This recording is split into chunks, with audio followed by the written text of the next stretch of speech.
Canada's latest GDP numbers have just been released, and on the surface, they look like a massive win. The country officially avoided a recession in the third quarter with a GDP rebound of 2.6%.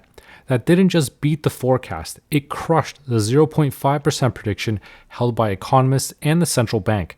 But before celebrating a recovery, it's necessary to look at why that number is so high, because the underlying data tells a very different, much more fragile story. Ideally, GDP growth comes from strong domestic demand, people buying things and businesses investing. That's not what happened here. This growth was largely a technicality driven by two unusual factors. First, consider the trade balance. In the calculation of GDP, imports are subtracted from the total. So when imports drop significantly, as they did this past quarter, it mathematically boosts the GDP figure. It makes the headline number look better, but it doesn't indicate booming business. It actually signals that Canadian demand for goods is getting weaker. Secondly, there was a massive one-time surge in government spending. Specifically, spending on weapon systems spiked by 82%.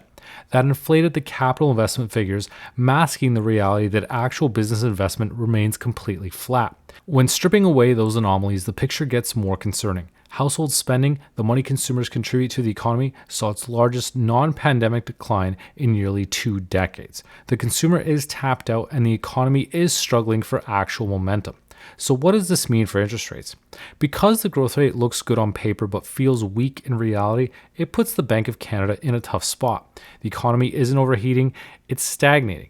However, because the headline number was so strong, the central bank will likely pause its rate cutting cycle in December. Policymakers need to see if this volatility settles down. Looking ahead, signs of a slowdown are already emerging, with October projected to shrink by 0.3%. For investors, this suggests a period of stabilized rates, but expect continued volatility in sectors that rely on consumer spending. The recession may be canceled technically, but the economic struggle is still far from over.